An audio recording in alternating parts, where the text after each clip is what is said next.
Levítico capítulo 25, el Señor habla con Moisés en el monte Sinaí y le dice que le habla a los hijos de Israel y les diga que cuando entren en la tierra que Dios les va a dar, deberán reposarla en honor del Señor.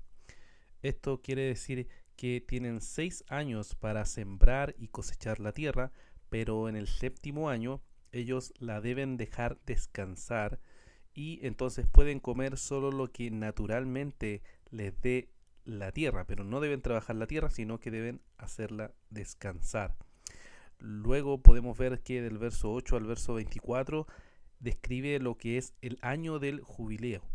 El año del jubileo es el año en que los israelitas se reúnen y celebran lo que el Señor ha hecho. Comienza en el día de la expiación e implica que cada persona podía recuperar su patrimonio familiar, o sea, la tierra que tenía. Y en ese año no se debía cosechar nada, sino que Dios es quien iba a darle abundancia para que ese año que no cosechar nada pudieran tener para comer. Entonces el Señor les dice que eso es lo que deben hacer en este año del jubileo. La base de todo esto era la confianza en Dios, la confianza en que toda la tierra le pertenecía al Señor. Y por tanto las tribus y el pueblo en general debe aprender a confiar en Dios, debe aprender a confiar que Dios es su proveedor, que Dios va a sustentarle y le va a acompañar en medio de este año de jubileo.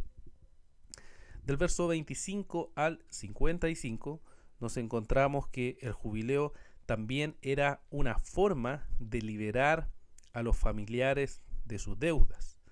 O sea, que había momentos en que por crisis, cierto, de dinero, ellos tenían que venderse a sí mismos a la esclavitud o tenían una deuda que no podían pagar y por tanto vendían su casa o pedían préstamos de dinero y a veces no podían devolverlo. Y por tanto ellos se vendían como esclavos o también vendían a extranjeros como esclavos. Pero el año del jubileo era el año de la liberación, era el año en que todo eso podía ser roto y podía venir la libertad. Podían dejar de estar vendidos o de lo que habían vendido podían recuperarlo. Eso era la alegría y la liberación del año del jubileo. Y estos capítulos, hermanos, entonces, ¿qué nos enseñan? Nos enseñan y nos hacen meditar al respecto de que de Dios es la tierra, de Dios es la propiedad, de Dios son las personas, o sea, de Dios es todo. Todo lo que tenemos, todo lo que nosotros hemos obtenido en este mundo ha sido dado por Dios para que nosotros los administremos y nada más. Nada de lo que tenemos nos pertenece de forma absoluta, sino que se nos ha entregado para administrarlo.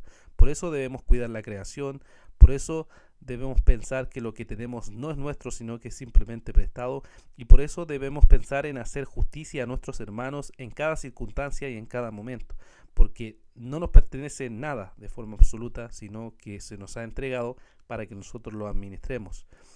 Otra cosa que podemos meditar aquí es que debemos confiar en Dios. En el mundo antiguo, si no se sembraba y no se cosechaba, entonces uno no tenía para comer y por tanto uno moría.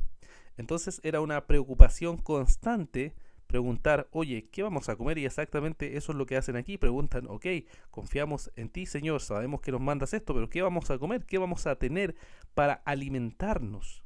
Y el Señor le dice que Él le va a proveer. En otras palabras, para nosotros es confía en el Señor.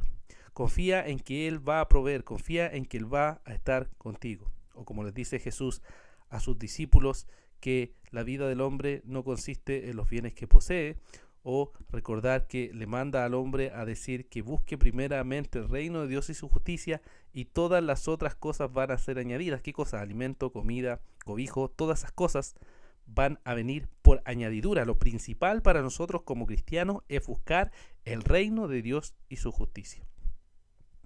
Y también podemos ver que Jesús, en Lucas capítulo 4, cuando llega a la sinagoga y abre la profecía de Isaías y anuncia las buenas noticias, lo que él dice cuando lee ese versículo, ¿cierto? Es leer esa profecía de Isaías que habla de las buenas noticias, de la libertad de la opresión, de todo lo que va a traer. Finalmente está haciendo o está usando el año del jubileo para decir que cuando el Señor venga, cuando Jesús establezca su reino, lo que va a llegar va a ser un descanso completo, justicia, libertad, perdón, compasión, esperanza. Todo lo que la gente esperaba en el jubileo solamente se cumple de forma plena y de forma perfecta cuando Cristo, el Mesías, nace, vive, muere, resucita y volverá por segunda vez por su iglesia.